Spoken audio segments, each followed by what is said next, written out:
Praise to God. అందరికీ వందనాలండి. సమయమందు మనము వాక్యాన్ని ధ్యానించుకుందాము. ఆల్రెడీ మత్తయి సువార్త 4వ అధ్యాయము 1-10 వచనాలని ఆల్రెడీ మనం చెప్పుకున్నాము. అందులో కొన్ని విషయాలని మనము నేర్చుకున్నాము. అయితే ఈ సమయమందు ఈ 4వ అధ్యాయం 1-10 వచనాల్లో వ్రాయబడిన శోధన అనేది ఏదైతే ఉందో దాన్ని మనం అర్థం చేసుకోవడానికి యేసుక్రీస్తు ప్రభువారు మనకి చూపించిన మంచి మార్గాన్ని, చాలా అద్భుతమైన మార్గాన్ని మనం తెలుసుకోవడం కోసం మనము అధ్యయనం చేస్తున్నాం. కాబట్టి బిడ్డలందరూ కూడా శ్రద్ధాశక్తులతో వాక్యాన్ని విని అర్థం చేసుకోవాలని మనవి చేస్తున్నాను. అలాగే ఈ వాక్యాన్ని చాలాసార్లు చదవండి అని నేను చెప్పాను. సో చదివిని రెడీగా ఉన్న బిడ్డలందరికీ కూడా మరొకసారి హృదయపూర్వకమైన వందనాలు చెల్లిస్తున్నానండి. ఇప్పుడు చూద్దాం. మనము యేసుక్రీస్తు ప్రభువారు 40 days కూడా ఉపవాసం ఉండిన తర్వాత, ఆయన శోధనా కాలం పూర్తయిన తర్వాత అపవాది శోధించిన విధానము మనం ఇప్పుడు తెలుసుకోబోయే విధానము.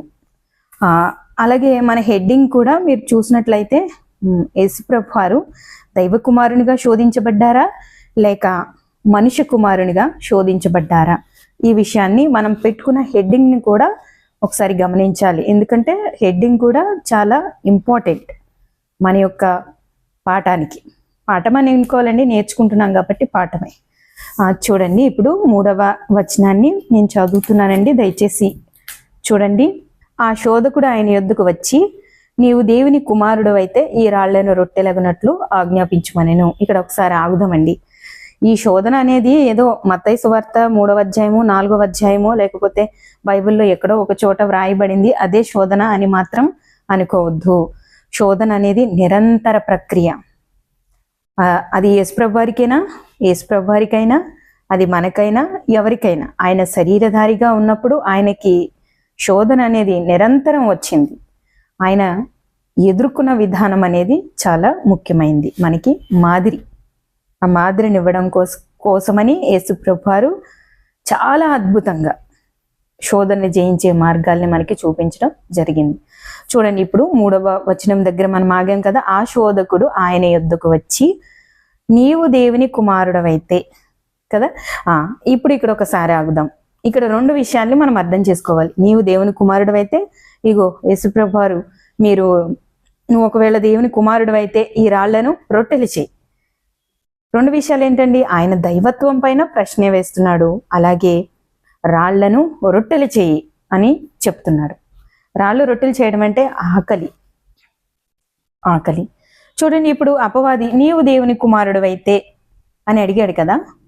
సో నేను ఇక్కడ మీకు 3 ప్రశ్నలు వేస్తున్నాను. మీ మనసులోకి ఏదో ఒకటి వస్తుంది కదా, దాన్ని బట్టి మీరు ఆలోచించండి. మీ ఆలోచన ఎలా ఉందనేది, మీరు బైబిల్ ఎలా చదవాలి అనేది మీకు అర్థమవుతుంది అనమాట. గనుక నీవు దేవుని కుమారుడవైతే అని ప్రభు వారిని ప్రశ్నించాడు శోధకుడు. ఇప్పుడు మన ప్రశ్నలు ఏంటంటే 3. 1, తెలియక అడిగాడా కదా. 2వది, తెలుసు కానీ నిర్ధారించుకోవడానికి అడిగాడా. 3, తెలిసే అడిగాడు. ఈ 3లో ఏదండి కరెక్టు? లాస్ట్ వన్, తెలిసే అడిగాడు. ఆ 2 కాదు. తెలిసే అడిగాడు అని అనుకోవడానికి మనము ఒకసారి మత్తయి సువార్త 2వ అధ్యాయాన్ని మనం చూసినట్లయితే అక్కడ మనకు ఒక అద్భుతమైన విషయం కనిపిస్తుంది. తూర్పు దేశపు జ్ఞానులు యేసుక్రీస్తు ప్రభువారు పుట్టినప్పుడు వారు యేసు ప్రభుని పూజించడానికి కలవడానికి వచ్చారు. అలా వచ్చినప్పుడు వారిని నడిపించింది ఎవరండి? వారిని నడిపించింది ఎవరు? దేవుడు నడిపించాడు. నక్షత్రము సహాయం చేసింది. ఇక్కడ ఎవరికైనా ఒకవేళ అభ్యంతరం ఉంటే నేను మీకు ఒక టాస్క్ ఇస్తున్నానండి. ఆ టాస్క్ కంప్లీట్ చేసి ఆ తర్వాత అదంతా కూడా మీరు కామెంట్ రూపంలో వ్రాయండి. ఆదికాండం నుంచి ప్రకటన గ్రంథం వరకు దేవుడు ఉన్నాడు అనడానికి ఆధారాలు ఏమేమి ఉన్నాయి అనేవి ఆదికాండం నుంచి ప్రకటన గ్రంథం వరకు మీరు చదివి వాటిని రాసి ఆ లిస్ట్ ఒకటి తయారు చేసి కామెంట్ రూపంలో పెట్టండి. అయితే దేవుడు ఆజ్ఞ లేకుండా, దేవుని యొక్క సెలవు లేకుండా ఈ సృష్టిలో ఏది కూడా జరగదు. నక్షత్రం దాని అంతటా అది తీసుకొచ్చేసిందండి. దేవుని ఆజ్ఞ ఉంటుందా దాని వెనుక? సృష్టి దేవునికి లోబడుతుంది. సృష్టికర్తకు లోబడుతుంది. దాంట్లో డౌట్ ఏమీ లేదు. ఒకవేళ డౌట్ పడితే ఇంకా మీ విశ్వాస స్థాయి ఎలా ఉందో మీరు అర్థం చేసుకోండి. వాక్యాన్ని, దేవుణ్ణి అర్థం చేసుకోవడానికి ట్రై చేయండి. ఇప్పుడు చూడండి, తెలిసే అడిగాడు అనే విషయాన్ని మనం తెలుసుకున్నాము, మనము ఆలోచిస్తున్నాము. కాబట్టి తెలిసే అడిగాడు అనే విషయాన్ని మీరు మనసులో పెట్టుకోండి, అది తర్వాత మనకి ఉపయోగపడుతుంది.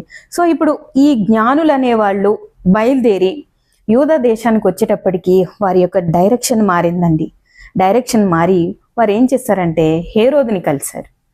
హేరోదుని కలిసి వారు ఈ విషయాన్ని హేరోదుకి చెప్పినప్పుడు హేరోదు ఏం చెప్పాడండి? ఏమన్నా అతనికి హెల్ప్ చేసే వారికి, అంటే ఆ జ్ఞానులకు హేరోదు హెల్ప్ చేయడం జరిగిందా? లేదు. మీరు వెళ్ళి ఆ బాలుణ్ణి తెలుసుకుని ఆయన్ని పూజించి తిరిగి నా యొద్దకు రండి, నేను కూడా వెళ్ళి ఆయన్ని పూజిస్తానని చెప్పి వాళ్ళని పంపించేయడం జరిగింది. చూసారా, వారికి హెల్ప్ దొరకలేదు, ఏమీ దొరకలేదు. కానీ వారి యొక్క డైరెక్షన్, దేవుడు నడిపించే డైరెక్షన్లో నుంచి వారు డైవర్ట్ అయ్యారు. డైవర్షన్ అనేది చాలా ప్రమాదకరమండి. దానివల్ల ఎంతో నష్టం కలుగుతుంది. దేవుని యొక్క ఆ డైరెక్షన్లో నుంచి ఎప్పుడూ కూడా ఎవరూ కూడా తప్పిపోకూడదు, మారకూడదు. దానివల్ల చాలా నష్టపోతాం మనం. కనుక మళ్ళీ వారు ఎవరిని ఆశ్రయించాల్సి వచ్చింది? మళ్ళీ వారికి ఎవరి సహాయం దొరికిందండి? దేవుడే సహాయం చేశాడు. అలాగా నక్షత్రం వారిని నడిపించి యేసుప్రభు వారి దగ్గరికి చేర్చింది కదా. అయితే ఇక్కడ మనం తెలుసుకోవాల్సిన విషయం ఏంటంటే, ఈ విషయాన్ని హేరోదు రాజుకి తెలియజేయాల్సిన అవసరత ఎవరిది? ఎవరు డైవర్ట్ చేశారు? అందుకే రామాలో అంగలార్పు వినబడెను, ఏడ్పును మహారోదన ధ్వనియు అక్కడ కలిగెను అని ఇర్మియా ద్వారా దేవుడు ముందే ప్రవచనాన్ని వ్రాయించారు. ఈ జ్ఞానులు వచ్చి కలవడానికి ప్రవచనం కారణం అంటారా? సరే, ప్రవచనం కారణం. ప్రవచనం రాయించింది ఎవరు? దేవుడు. అంటే దేవుడు వర్తమాన, భూత, భవిష్యత్ కాలాలకు సంబంధించిన ప్రతి విషయాన్ని ఎరిగినవాడు, తెలిసినవాడు కదా. అందుకని ఆయనకి తెలియదంటే ఏం లేదు. యేసుక్రీస్తు ప్రభుని లోకానికి పంపించినప్పుడు అపవాది ఏ రకంగా దాడి చేస్తాడు, ఏ రకంగా ప్రయత్నాలు చేస్తాడు అనేది ఆయనకి తెలుసండి. ఆయన సర్వశక్తివంతుడు, ఆయన నిత్యుడు, సర్వశక్తివంతుడు, అనంతుడు, అద్వితీయుడు. ఆయన కాలానికి అతీతమైన వాడు, కాలము వెలుపట ఉండేవాడు. గనుక ఆయనకి ఏ సమయంలో ఏం జరుగుతుందో ఆయనకి మాత్రమే తెలుసండి. అందుకే ఈ ప్రవచనాన్ని వ్రాయించడం జరిగింది. కనుక ఇప్పుడు ఈ 2 సంవత్సరాల కంటే తక్కువ వయసున్న పిల్లలందరినీ కూడా హేరోదు చంపేశాడండి. మళ్ళా వారికి దీనికంటే ముందు ఏంటంటే, మళ్ళా ఎవరు ఈ జ్ఞానులకి దేవుడు తన దూతను పంపించి మళ్ళీ మీరు హేరోదుని కలవద్దు అని బోధించాల్సి వచ్చింది. వారు వేరొక మార్గాన వెళ్ళిపోయారు. అప్పుడు హేరోదు ఏం చేశాడండి? మహా ఉగ్రుడై కోపం వచ్చేసిందండి ఆయనకి. ఈ 2 సంవత్సరాల కంటే తక్కువ వయసున్న ప్రతి మగపిల్లను మాత్రమే చంపేశాడండి. ఈ అవసరం ఎవరిదండి? గనుక అపవాదికి తెలుసంటారా, తెలియదంటారు? ఇప్పుడు అర్థమైందా? యేసుప్రభు పుట్టిన దగ్గర నుంచి కూడా అపవాది ఆయన్ని చంపడానికి చాలా విధాలుగా ప్రయత్నిస్తున్నాడు. గనుక యేసుప్రభుని ఏమని అడుగుతున్నాడంటే, నీవు దేవుని కుమారుడవైతే. తెలిసే అడుగుతున్నాడు కదా. తెలిసి ఎందుకు అడుగుతారండి అంటే, అంతా తెలిసి కూడా ఏమీ తెలియలేనట్టు, వారికి తెలుసు అనే విషయం మనకి తెలిసినా తెలియనట్టు అడుగుతుంటే దానికి అర్థం ఏంటండి? గుర్తుపెట్టుకోండి, దానికి అర్థం ఏంటో మనము చూద్దాం. అయితే ఇప్పుడు మనం తెలుసుకోవాల్సిన విషయం ఏంటంటే, అసలు శోధన అంటే ఏంటండి? శోధన అంటే తప్పుడు మార్గంలో ప్రయాణం చేయడం, దేవుని యొక్క ఉద్దేశంలో నుంచి తొలగిపోవడం, అలాగే సాతాను యొక్క చెరలోకి ప్రవేశించడం. శోధన అంటే దేవుడు నిర్దేశించిన మార్గంలో కాకుండా, అంటే దేవుని యొక్క ప్రణాళిక ప్రకారంగా కాకుండా, ఆయన యొక్క ఆజ్ఞను అతిక్రమించడం, లేకపోతే అతిక్రమించేటట్టు ప్రేరేపించబడ్డం, ఏదైనా ఒకటేనండి. అదే శోధన. అయితే ఇప్పుడు ఈ శోధన అనే విషయాన్ని మనం ఆలోచిస్తున్నాం కాబట్టి ఈ శోధన అసలు ఎందుకు వస్తుంది అంటే దేనికి వస్తుంది, దేని విషయమై వస్తుంది? విశ్వాసానికి వస్తుందండి. విశ్వాసాన్ని పరీక్షించడానికి వస్తుంది. విశ్వాస పరీక్ష అండి శోధన అంటే, ఏదో కాదు. అయితే ఈ విషయాలన్నిట్లోనూ యేసుప్రభువారు ఈ శోధన అంతా ఏదైనా కానివ్వండి, శోధన కానివ్వండి, దేవునికి విధేయత చూపే విషయం కానివ్వండి, దేవుని పైన విశ్వాసం కానివ్వండి, యేసుప్రభువారు ఎలాంటి వారండి? ఈ విషయాలన్నింటిలో యేసుప్రభువారు ఎలాంటి వారండి? ఎంతో శ్రేష్టమైన వాడు. ఈ భూమి మీద ఉన్న జనులందరికంటే ఆయన శ్రేష్టమైన వాడు, నమ్మదగిన వాడు. ఈ భూమి మీద ఉన్న జనులందరూ కూడా ఆయన్ను నమ్మి విశ్వాసం అంటే ఏంటో నేర్చుకోవచ్చండి, విధేయత అంటే ఏంటో తెలుసుకోవచ్చండి, దేవునికి లోబడ్డం అంటే ఏంటో నేర్చుకోవచ్చండి. అవునా? అంత విశ్వాసనీయుడండి, అంత గొప్పవాడండి యేసుప్రభువారు, అంత విధేయత చూపాడండి యేసుప్రభువారు. దేవునికి తండ్రికి ఎలా లోబడి జీవించాలో నేర్పించాడండి యేసుప్రభువారు మనకి. అంత గొప్పవాడైన యేసుప్రభువారి దగ్గరికి వచ్చి అపవాది ఏమంటున్నాడంటే, నీవు దేవుని కుమారుడు అయితే రాళ్లను రొట్టెలు చేయి.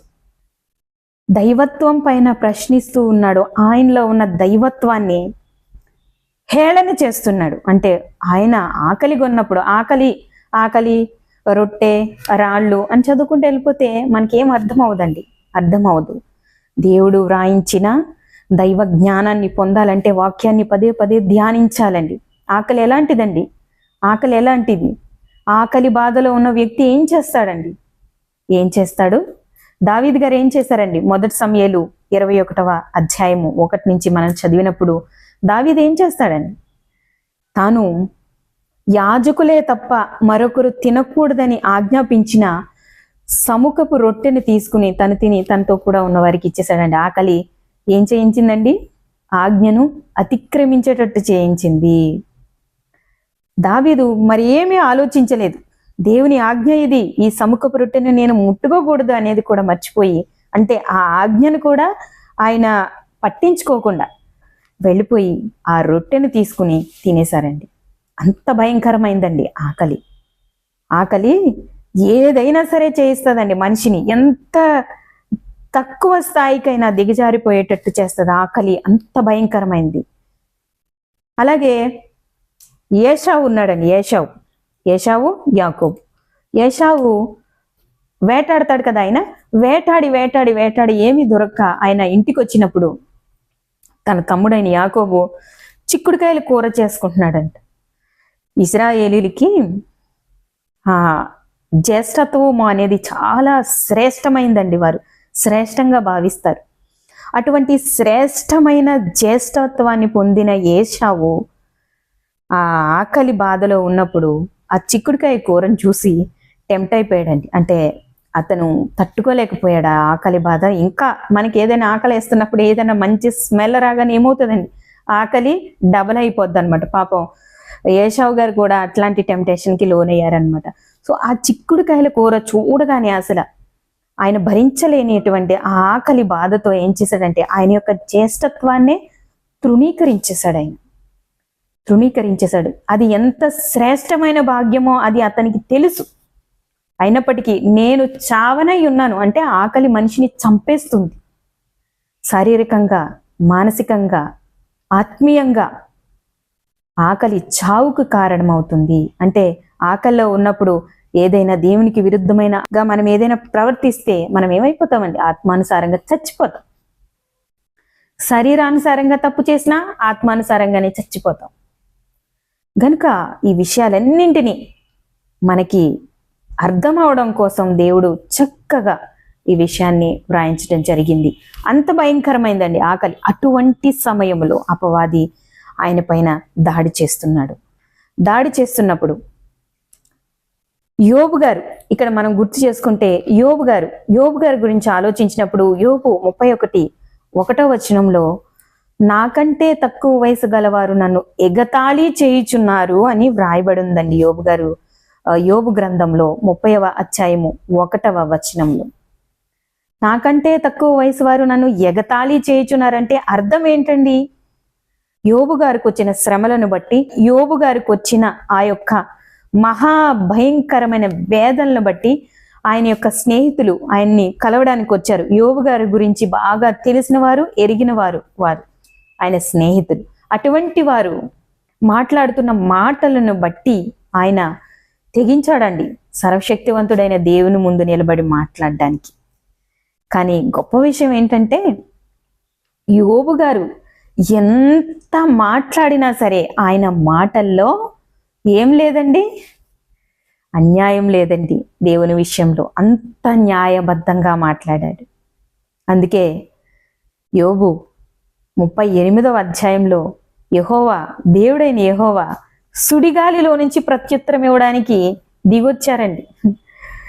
సుడిగాలిలో నుంచి ప్రత్యుత్తరం అంటే సమాధానం చెప్పడానికి దిగివచ్చాడండి దేవుడు.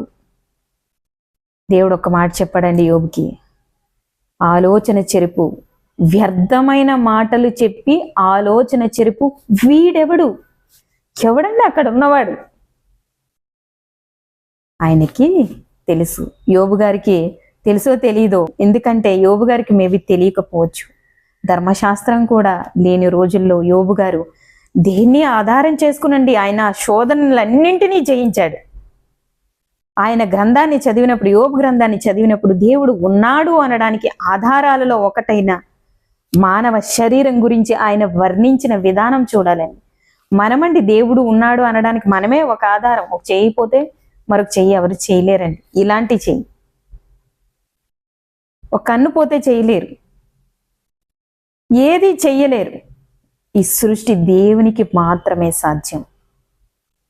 అంత గొప్ప వ్యక్తి ఆ సందర్భంలో మాట్లాడడానికి తెగించాడండి. ఎంత తెగించినా ఆ న్యాయాన్ని మాత్రం విడిచిపెట్టలేదు. మరి ఒక సామాన్యమైన వ్యక్తి, ఒక విశ్వాసి ఆ శోధనని అంత అద్భుతంగా చేస్తే ఎవరండి ఈయన? దైవ కుమారుడు కనుక ఆయన్ని శోధించినప్పటికీ, ఆయన్ని ఏ విధంగా శోధించినా, నీవు దేవుని కుమారుడు అయితే అని ప్రశ్నిస్తే ఆ ప్రశ్న తెలిసి అడుగుతున్నాడు గనక, తెలిసి ప్రశ్నించినందుకు యోబు గారు ఏమన్నారండి? ఎగతాళి చేయుచున్నారన్నారు. అపవాది ఏం చేస్తున్నాడండి ఇక్కడ? యేసు ప్రభువారిని, నువ్వు దేవుని కుమారుడు కదా, దేవుని కుమారుడు అయితే నీవు ఈ రాళ్లను రొట్టెలు చేయి. ఏంటంటే దాంట్లో ఉన్న అర్థం ఏంటి? ఎవరండి దేవుని కుమారుడు? దేవుని మాట వినేవాడు దేవుని కుమారుడు, దేవుని మాట విననివాడు దేవునికి విరోధండి, అంతే. అందుకని యేసుప్రభువారిని, నువ్వు దేవుని కుమారుడు అయితే అంటే నువ్వు దేవుని కుమారుడు కదా, దేవుని రాజ్యాన్ని స్థాపించడానికి వచ్చావు కదా, నా రాజ్యాన్ని కూల్చివేస్తావు కదా, అది చేస్తావో చేయవో ఆ తర్వాత ఫస్ట్ ఈ రాళ్ళని రొట్టెలు చెయ్యి నిరూపించుకోవడానికి ప్రేరేపిస్తున్నాడండి. మన మనసులో ఉన్న ఆ ఆత్మ గౌరవాన్ని ఎవరైనా అవమానిస్తే మనం ఎంత కృంగిపోతామండి. అది కూడా ఇటువంటి సందర్భంలో ఆయన యొక్క దైవత్వాన్ని హేళన చేస్తూ అపవాది ఆయన్ని శోధిస్తూ ఉన్నాడండి. యేసుప్రభువారు మన అందరికీ కూడా మాదిరి, అందుకే అయ్యారండి, మాదిరి చూపించారండి. ఆయన తండ్రికి ఎలా విధేయత చూపాలో, తండ్రి ఆజ్ఞ ఎలా నెరవేర్చాలో, తండ్రి ఆజ్ఞను ఎలా పాటించాలో, ఎంత విశ్వసనీయంగా బ్రతకొచ్చో, ఎటువంటి శోధన అయినప్పటికీ ఎలా జయించవచ్చో ప్రభువారు నేర్పారండి. మనకి ప్రభువారు నేర్పారు. యేసు ప్రభువారు అపవాదికి ఇచ్చిన ఆన్సర్ ఏంటండి? ఆయన మనుషుడు రొట్టె వలన మాత్రము కాదు, దేవుని నోట నుండి వచ్చే ప్రతి మాట వలన బ్రతుకును అని ఆయన ఆన్సర్ ఇచ్చారు. మనకిచ్చిన మాదిరి ఏంటండి? ఇప్పుడు ఈ వాక్యాన్ని, ఈ వచనాన్ని బట్టి మనకిచ్చిన మాదిరి ఏంటండి? వాక్యం అండి. అపవాదిని ఎదిరించడానికి యేసుక్రీస్తు ప్రభువారు మనకి చూపించిన మాదిరి, మనకు అనుగ్రహించిన మాదిరి వాక్యం. అందుకే వాక్యాన్ని చదవాలి, వాక్యాన్ని ధ్యానించాలి, వాక్యాన్ని అర్థం చేసుకోవాలి. వాక్యాన్ని అర్థం చేసుకునే కొద్దీ ఎవరు మనకు అర్థమవుతారండి? యేసు ప్రభు అర్థమవుతాడండి. యేసుప్రభు అర్థం అయితే మనము ఎవరిని అర్థం చేసుకుంటున్నాం? తండ్రిని. యేసుప్రభుని అర్థం చేసుకోకపోతే తండ్రి మనకి అర్థం కాడండి. కనుక యేసుప్రభు మనకి చూపించినది ఏంటంటే వాక్యము. ఎటువంటి సందర్భంలోనైనా, ఎటువంటి ఇబ్బందులలోనైనా మనము అపవాదిని ఎదిరించాలి అంటే మనము ధరించాల్సింది, మన మెమరీలో ఉండాల్సింది వాక్యం. యేసుక్రీస్తు ప్రభువారు ఏ వాక్యాన్ని కోట్ చేశారండి అపవాదితో?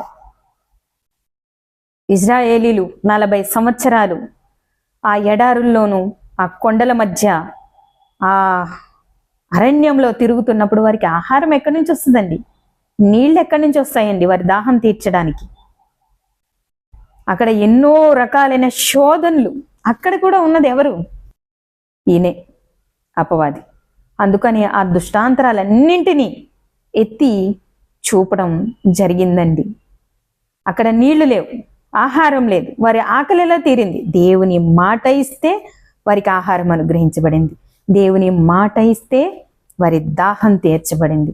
ఒక మనిషి యొక్క దాహము, ఆకలి, శ్రమ, ఎటువంటి ఇబ్బంది అయినా సరే, ప్రాణం పోయే స్థితిలో ఉన్నా సరే దేని మీద ఆధారపడాలండి మనిషి? అప్పుడు తప్పించబడతాడండి మనిషి, అప్పుడు తప్పించబడతాడు. యేసుప్రభువారు ఏ విధంగా ఎదుర్కొన్నారండి? యేసుప్రభువారు ఏ విధంగా శోధించబడ్డారండి? దైవ కుమారునిగానా, మనుష్య కుమారునిగానా? దైవత్వాన్ని ప్రశ్నించింది అపవాది. ఆయన దైవత్వం ప్రశ్నించిన అపవాది దేవుని పైన ఎప్పుడూ కూడా జయము పొందలేడు. దేవుని పైన అపవాదికి జయం ఉండదండి. దేవుని యొక్క దైవత్వాన్ని ఎగతాళి చేస్తూ మాట్లాడి శోధించిన అపవాది ఓడిపోవలసిందే. మనిషి కుమారునిగా శోధించింది, ఆకలి చేత శోధించాడు. ఏమయ్యాడండి? ఓడిపోయాడు. అపవాది యొక్క అహంకారాన్ని యేసుప్రభువారు వాక్యంతో చిన్నాభిన్నం చేశారండి. మనిషిని ఇలాంటి విషయాల్లోనే కదా శోధించేది. శరీరాశ, నేత్రాశ, జీవపుడంబం, ఈ 3 విషయాల్లోనే కదా అపవాది మనిషిని ఓడించేది. కానీ యేసుప్రభువారు ప్రతి ఒక్కరికి గొప్ప మాదిరిని అనుగ్రహించారండి.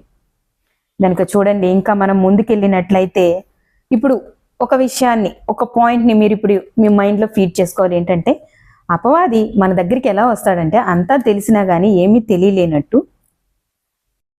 ఇదంట కదా, అదంట కదా అనుకుంటా వస్తాడు. గమనించండి, మీతో ఎవరైనా అట్లా మాట్లాడుతుంటే అక్కడ ఉన్నది ఎవరు? ఈజీగా చిక్కుల్లో పెట్టేస్తాడు. ఈజీగా పాపాన్ని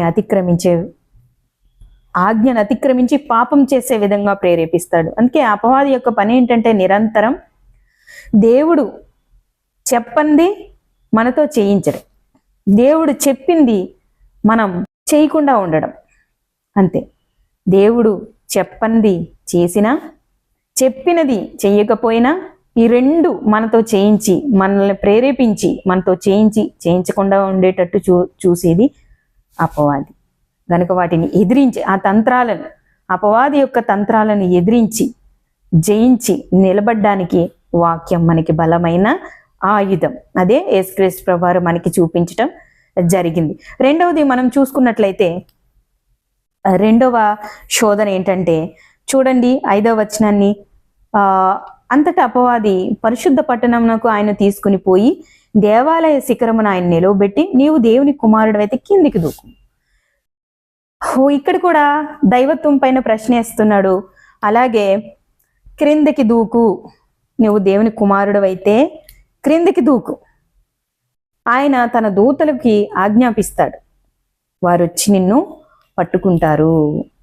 ఇది కూడా సొంత కవిత్వమే. 91వ కీర్తన 11, 12 వచనాల్లో వ్రాయబడిన ప్రకారంగా నీ మార్గములన్నిటిలో అని ఉంది. నీవు దేవుని కుమారుడు అయితే అని లేదండి. అది అపవాది కల్పించుకున్న సెంటెన్స్, అంటే అపవాది క్రియేషన్. అది ఎగ్గతాళి చేయడానికి యేసుప్రభువారిని. కానీ 91వ కీర్తన 11, 12 వచనాల్లో వ్రాయబడింది ఏంటంటే నీ మార్గములన్నిటిలో. ఏ మార్గాలు అవి? ఒక మనిషి గాని, ఒక విశ్వాసి గాని, మరెవరైనా కానీ ఏ మార్గంలో నడవాలండి? నీ మార్గములన్నిటిలో అని అంటే మన మార్గాలన్నిటిలో కూడా మనం పాటించవలసిన విధానం ఏంటండి? దేవుని యొక్క ఆజ్ఞ. మన మార్గాలలో దేవుని ఆజ్ఞను అనుసరించి ఏదైనా చేస్తేనే దేవుడు మనల్ని కాపాడతారు. ఒకవేళ ఆయన స్వభావానికి విరుద్ధంగా యాక్చువల్గా ఆయన ఏం చేయలేడండి. కానీ ఆయన ఆజ్ఞను అతిక్రమించి మనం పాపం చేస్తే శిక్ష తప్పదు.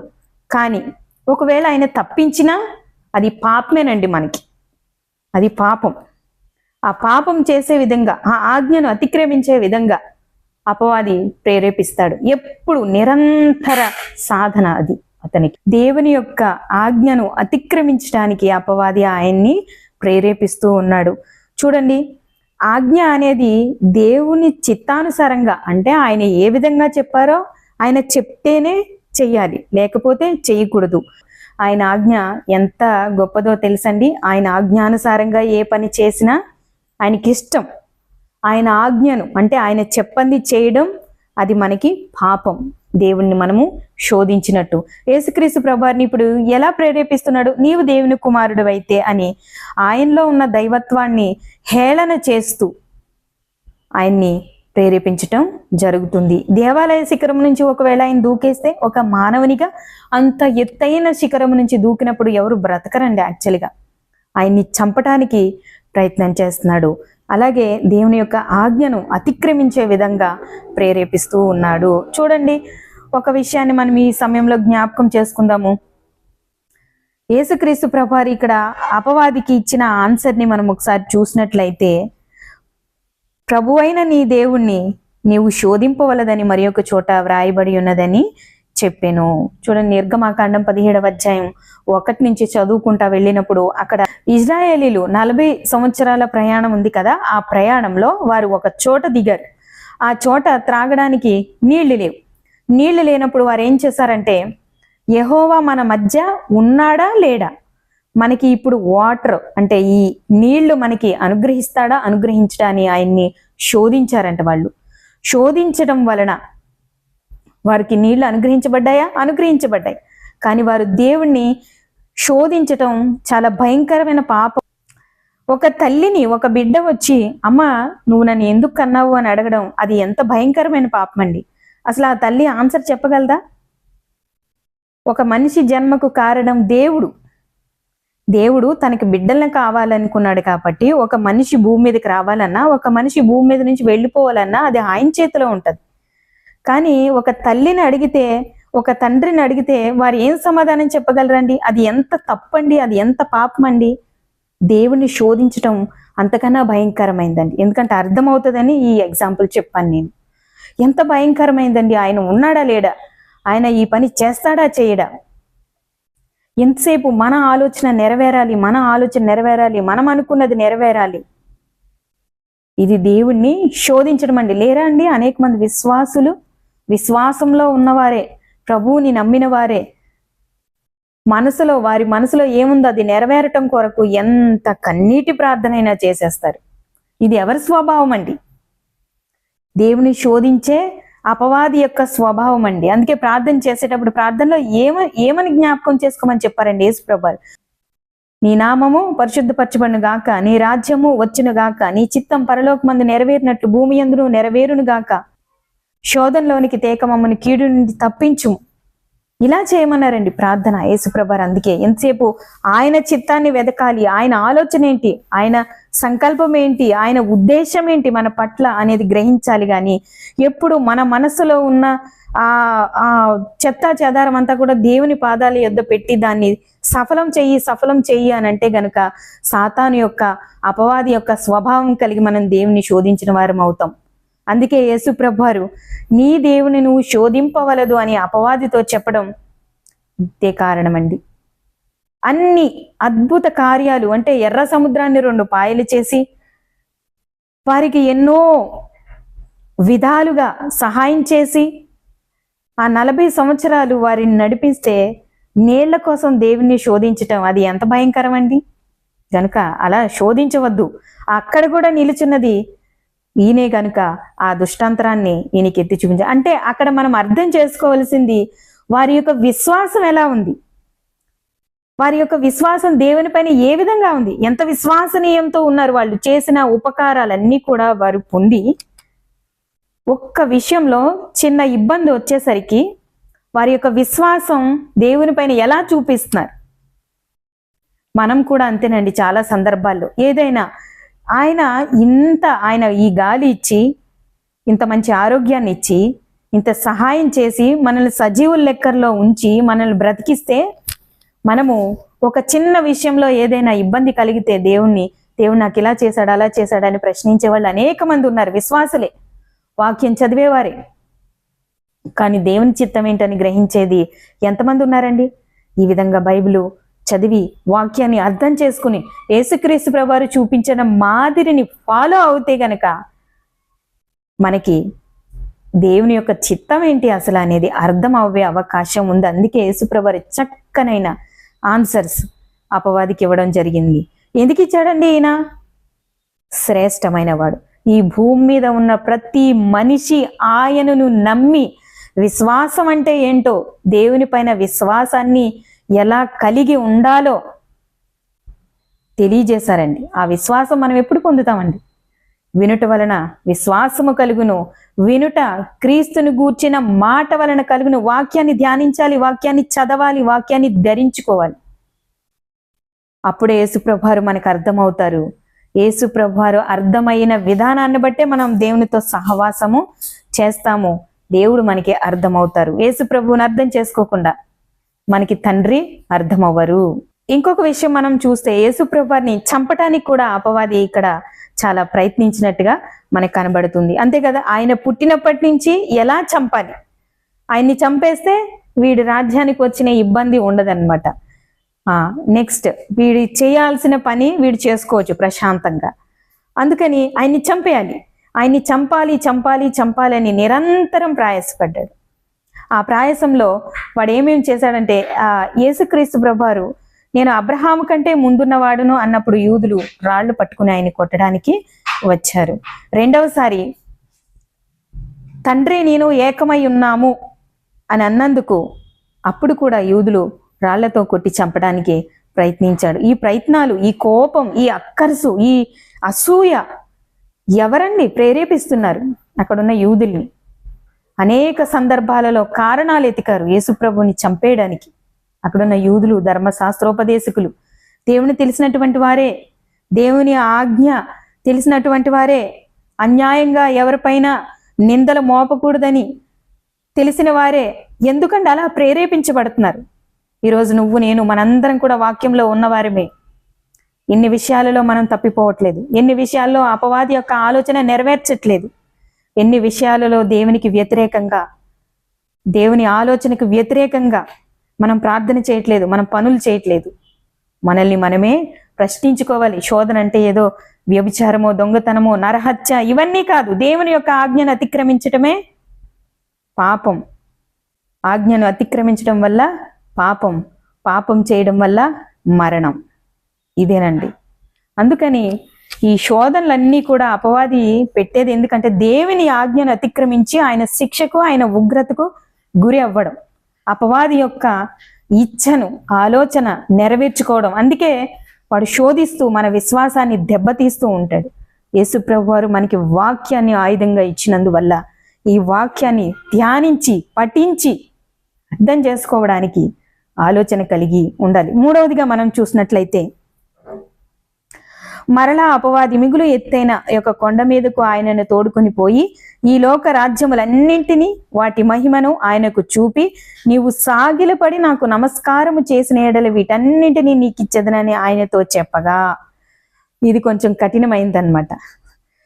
ఎంత కఠినమైందంటే, ఇప్పుడు ఈ రెండు విషయాల్లో యేసుక్రీస్తు ప్రభువారు లొంగలేదన్నమాట. లొంగలేనందుకు ఇప్పుడు ఇంకొంచెం ఎక్కువ ఒక ఆఫర్ తీసుకుని వచ్చాడు యేసు ప్రభు దగ్గరికి. అంటే వాడు ఏ స్థాయికి దిగజారిపోయాడంటే వాడి యొక్క రాజ్యాన్ని, వాడి యొక్క అధికారాన్ని ఇచ్చేస్తాడంట.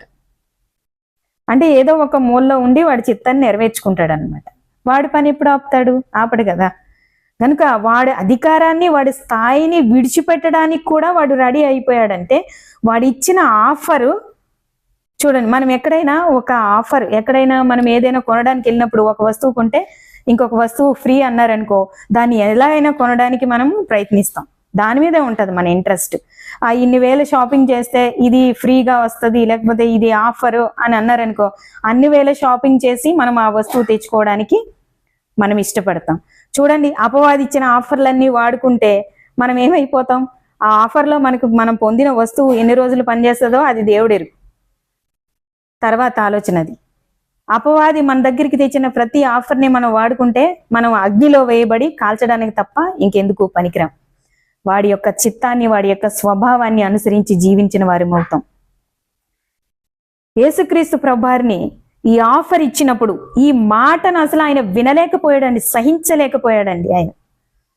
ఆయన వినలేక సహించలేకపోవడానికి గల కారణం ఏంటండి? కారణం ఏంటి?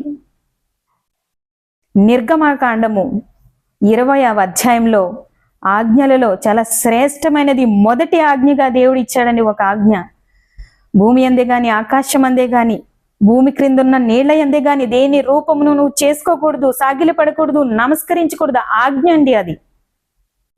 ఆజ్ఞ. ఈ సర్వ సృష్టి ఎవరిదండి? దేవునిది.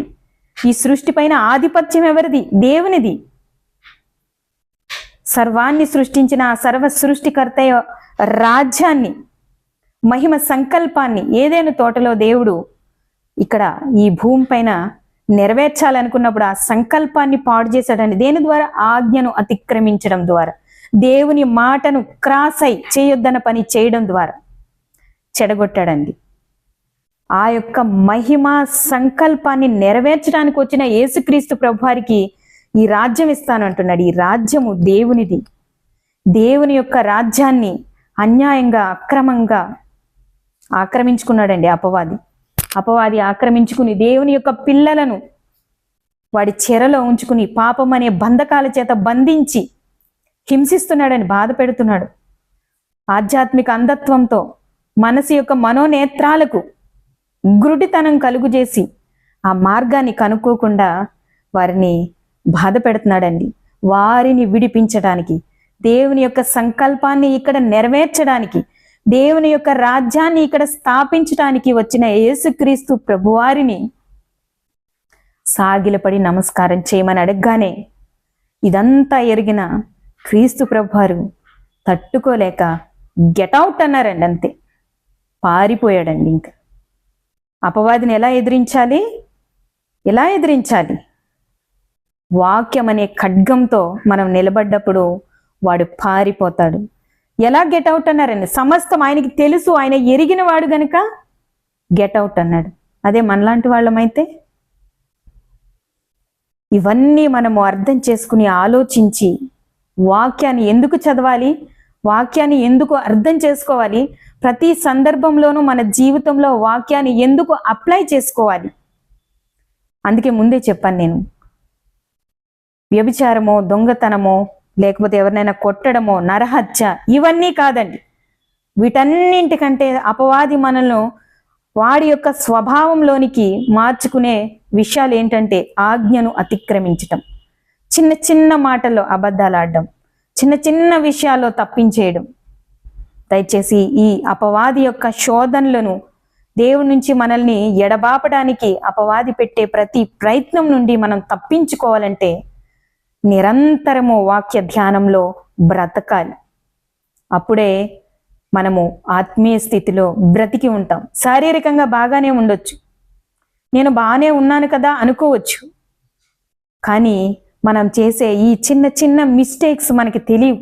ఎందుకంటే వాక్యపు వెలుగులో మనం బ్రతకకపోతే, వాక్యం అనే వెలుగు మనలో లేకపోతే, వాక్యము చేత మన హృదయం కడుక్కోకపోతే శోధనని శోధనగా మనము గుర్తించలేం, నశించిపోతాం, నాశనమైన మార్గంలో వెళ్ళిపోతాం, సాతాని యొక్క చెరలో బంధించబడతాం. అందుకే పౌలు గారు అందరికీ నేను చెప్పిన తర్వాత నేనెక్కడ భ్రష్టుని అయిపోతానో, నేనెక్కడ తప్పిపోతానో అని ఆయన చెప్పడం జరిగింది. గనుక ప్రతి క్షణం వాక్యపు వెలుగులో మనం ఎప్పుడు ఎల్లప్పుడూ నడుచుకుంటూ దేవునికి ఇంకా సమీపంగా జరిగి క్రీస్తు ప్రభువారిని ధరించుకోవాలి, క్రీస్తు ప్రభువారిని కలిగి జీవించాలి. అప్పుడే దేవుని యొక్క ఇష్టాన్ని, దేవుని యొక్క చిత్తాన్ని నెరవేర్చిన వారం అవుతాం, దేవునికి ఇష్టమైన పిల్లలం అవుతాం. అందరికీ వందనాలు.